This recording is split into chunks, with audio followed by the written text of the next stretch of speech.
नमस्कार अनि रात्रिकालीन अभिवादन। कार्यक्रम गीति कथाको पर्खाइमा बस्नुभएका सम्पूर्ण श्रोतालाई प्राविधिक धीरेन्द्रको साथमा पीडित दिवसको हार्दिक स्वागत छ। कार्यक्रम गीति कथा तपाईले सामुदायिक रेडियो पश्चिम आवाज 104.7 मेगाहर्ज लम्कीबाट हरेक हप्ताको शनिबार राति 9 बजेदेखि सुन्दै आउनु भएको छ। साथै तपाईले हाम्रो अनलाइनमा रेडियो पश्चिम आवाज .org.np मार्फत पनि कार्यक्रम गीति कथालाई सुन्दै आउनु भएको छ। यसका साथै तपाईले हाम्रो युट्युब च्यानल गीति कथामा गएर पनि सुन्न सक्नुहुन्छ। कार्यक्रम गीति कथामा हामी तपाईले लेखी पठाउनु भएका तपाईकै जिन्दगीका कथाहरूलाई वाचन तथा प्रसारण गर्ने गर्छौँ। तपाईका पनि कुनै जिन्दगीका भोगाई होलान्, जिन्दगीका कथा होलान्, यसरी नै प्रसारण गर्न चाहनुहुन्छ भने तपाईले हामीलाई लेखी पठाउनुहोला। हामी तपाईका कथालाई क्रमशः वाचन गर्दै लैजानेछौँ। यसका लागि तपाईले हाम्रो स्टुडियोको ठेगाना सामुदायिक रेडियो पश्चिम आवाज 104.7 मेगाहर्ज लम्कीचुवा नगरपालिका 1 लम्की कैलालीको ठेगानामा लेखी पठाउन सक्नुहुन्छ। साथै तपाईले हाम्रो इमेल ठेगाना nn2047@gmail.com मा पनि लेखी पठाउन सक्नुहुन्छ। यसका साथै तपाईले हाम्रो सामुदायिक रेडियो पश्चिम आवाजको फेसबुक पेजमा गएर पनि मेसेन्जर मार्फत पनि पठाउन सक्नुहुन्छ। साथै तपाईले जुनसुकै समयमा हाम्रो स्टुडियोमा आएर प्रत्यक्ष रूपमा हामीलाई बुझाएर पनि जान सक्नुहुन्छ। तपाईका कथालाई हामी क्रमशः वाचन गर्दै जानेछौँ। श्रोता, आजको गीति कथामा म एक फरक कहानी लिएर उपस्थित भएको छु। आज म एकजना श्रोता लक्ष्मणजीले पठाउनु भएको, विशाल डुम्रेले लेख्नु भएको एक प्रेम कहानीलाई यहाँनिर प्रस्तुत गर्न गइरहेको छु। कथा यसरी सुरु हुन्छ। यो कथा एक सामाजिक यथार्थवाद कथामा आधारित रहेको छ। यस कथामा युवक र युवती प्रेमको कहानीको बारेमा चर्चा गर्न खोजिएको छ। यस कथाका मुख्य पात्र लक्ष्मण र रीता हुन्। उनीहरू बाल्यकालदेखि नै सँगै पढ्ने गर्थे र विद्यालय पनि सँगै जान्थे। उनीहरू ठुलो भएपछि एक अर्कोले माया गर्न लागे। यस कथामा हो उनीहरूकै मायाको बारेमा प्रस्तुत गर्न खोजिएको छ। लक्ष्मण एक गरिब परिवारमा जन्मेका थिए अनि रीता धनी परिवारमा जन्मेकी थिइन्। लक्ष्मण र रीताको घर उल्लो पल्लो गाउँमा थियो। लक्ष्मणको बाबाले नोकरी गरेर घर बल्ल बल्ल चलाएका थिए, जसो तसो धानेका थिए। उता रीताका बाबा त्यहाँका मुखिया थिए। उनले आफ्नो धन सम्पत्तिको धाक लगाएर गाउँलेलाई डराउने गरेका थिए अनि ऋण दिँदा पनि बढी नै ब्याज लिन्थे। रीतालाई बढी माया गर्थे। उसले केही मागी भने त्यो सकथोक पुरा गरिदिन्थे रीताका बुबाले।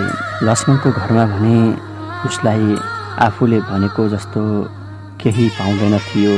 घरमा जे जस्तो छ त्यही कुरामा खुसी हुने गर्थ्यो, चित्त बुझाउने गर्थ्यो। केही समयपछि अब उनीहरूलाई विद्यालय भर्ना गरिदिने बेला भयो अनि विद्यालय भर्ना पनि भए। अनि भर्ना भइसकेपछि दुवैजना बाटोमा भेट भएर सँगै स्कुल जान थाले। पहिला उनीहरू एकदम मिल्ने साथी भए। कक्षामा पनि सँगै बस्ने, नास्ता पनि मिलेरै खाने। यस्तै गर्दै उनीहरूको वर्षौं बित्यो। वर्षौं बित्यो।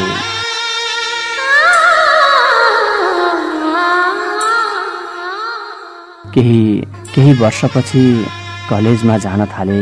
कलेज जान लागेपछि त्यतिखेरसम्म उनीहरूको मित्रता मायामा परिणत हुन थाल्यो।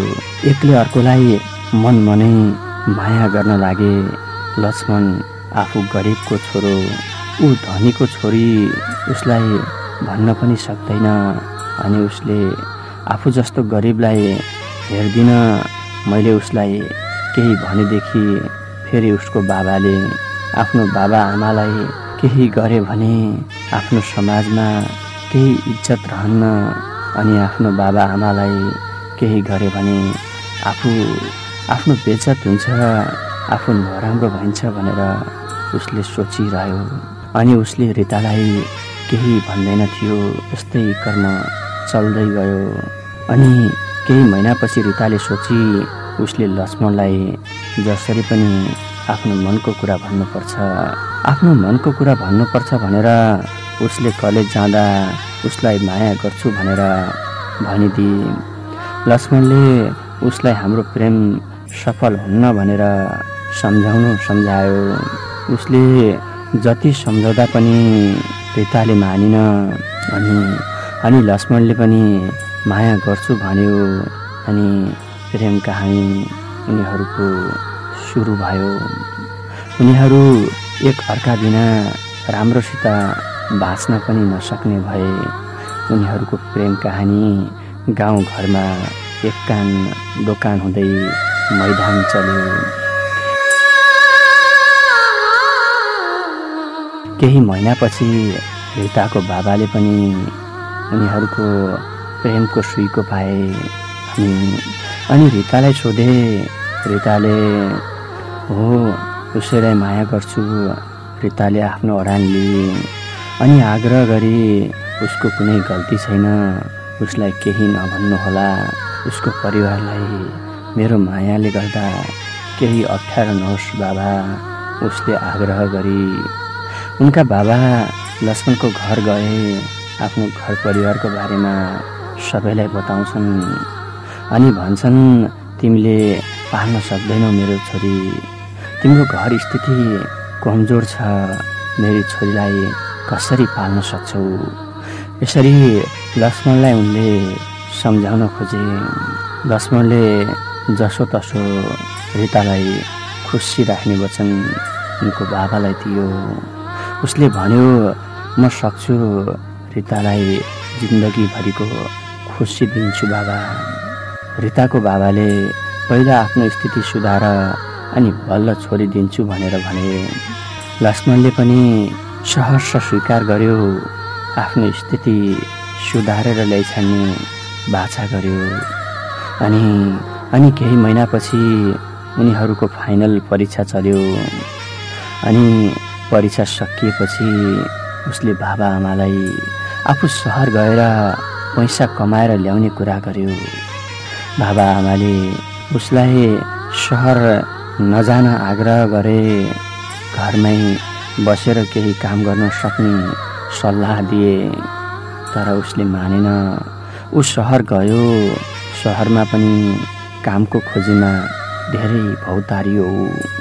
कतै पनि उसले सहरमा भने जस्तो सोचे जस्तो काम पाएन। एक ठाउँमा गाडा तान्ने काम पायो। बल्ल बल्ल एक ठाउँमा गाडा तान्ने काम पायो। उसले रितालाई पाउन पनि गाडाबाटै काम सुरु गर्यो।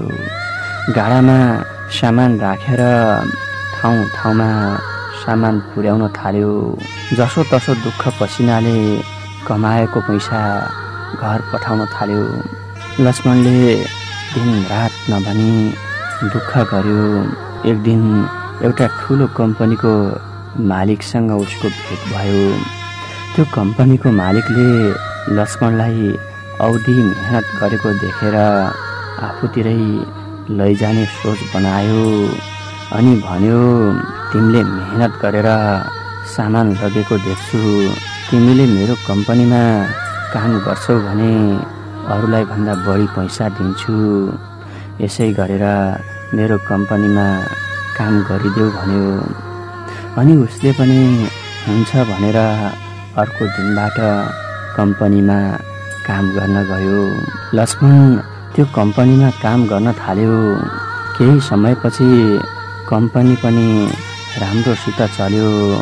लक्ष्मणको पोस्ट पनि बढ्दै गयो। लक्ष्मण कम्पनीमा काम गर्दै थियो। मालिक लक्ष्मणदेखि औधी खुसी थियो। यसरी चलिरहेको थियो लक्ष्मणको गुजारा। उसले अब छिट्टै पैसा कमाएर रितालाई आफ्नो बनाउने सपना बुनेको थियो। कति मिठो कति सुन्दर सपना थियो लक्ष्मणको। तर सोचे जस्तो हुन्न रहेछ जीवन, सम्झे जस्तो कहाँ हुन्छ जीवन। सपनामा एक कल्पनामा अर्कै, सपनामा हराए जस्तो जीवन कहाँ हुँदो रहेछ। करिब लक्ष्मण कम्पनीमा काम गर्न लागेको 2 महिना बितेको हुँदो हो। लक्ष्मण कम्पनीमा काम गर्दै थियो। एक दिन एक्कासी उसको हात मेसिनमा च्यापिन पुग्यो। दुर्भाग्य उसले आफ्नो दायाँ हात गुमायो। अब काम गर्न सक्दिन। उसलाई लाग्यो त्यो कम्पनीको साहु भने दयालु थियो, मायालु थियो।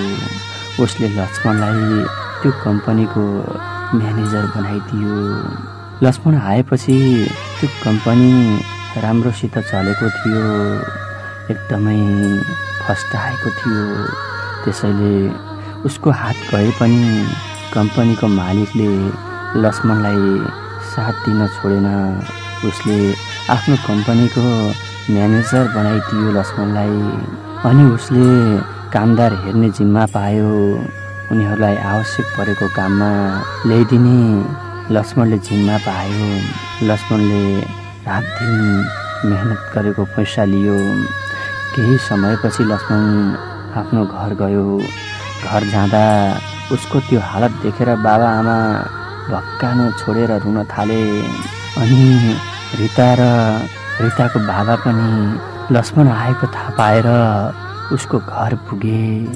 उसको त्यो हालत देखेर रिता रुन थाली। लक्ष्मणले नरौ भनी सम्झाउन थाल्यो।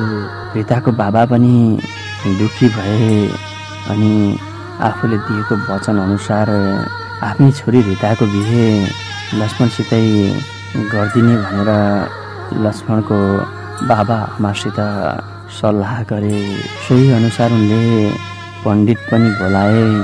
पण्डितले पनि 22 गतेलाई जुरेको छ भन्यो।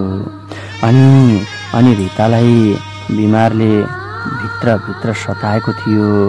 रिताको बिहे हुनुभन्दा केही दिन अगाडि रिताको मृत्यु भएछ।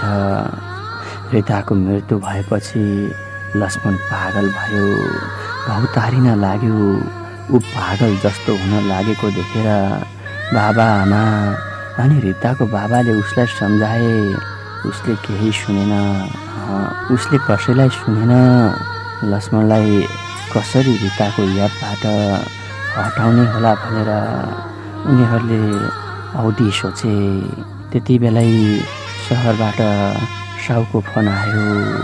मालिकको फोन आयो। तिम्रो पोस्टमा कोही हुँदैन, तिमी आऊ भनेर मालिकले भन्छ। लक्ष्मण जान मान्दैन। बाबा आमाले कति सम्झाउँछन्, कति बल्ल बल्ल उसले रिताको याद कम गर्नको लागि भए पनि ऊ जान तयार हुन्छ। बाबा आमा पनि सँगै जान्छन्। अनि उसले कमाएको पैसाले सहरमा घर किन्छन्। अनि त्यहीँबाट लक्ष्मण काम गर्न जान्छ। उसले काम राम्रोसँग गर्थ्यो। कम्पनीको पनि राम्रै आम्दानी भयो। कम्पनी नाफा हुँदै गयो। केही वर्ष बित्यो। उसले अब रितालाई भुल्यो होला भनेर आमाले अब बिहे गर्नुपर्छ भनेर भनिन्। तर उसले मानेन। ऊ रिताकै यादमा डुब्यो। उसले भन्यो, मैले अब बिहे गर्दिनँ। म बिहे नगरी यत्तिकै एक्लै बस्छु। अनि लक्ष्मणले आफ्नो जीवन एक्लै बिताउन लाग्यो। मात्र केवल सीताकै यादमा अहिलेसम्म एक्लो जीवन बिताइरहेको छ लक्ष्मण। सीताकै यादमा मरेर गए पनि उनकै यादमा बाँचेको छ लक्ष्मण। उनकै यादमा मात्र उनकै यादमा बाँचेको छ। ऊ मरेर गए पनि उनकै यादमा बाँचेको छ लक्ष्मण। मात्र उनकै यादमा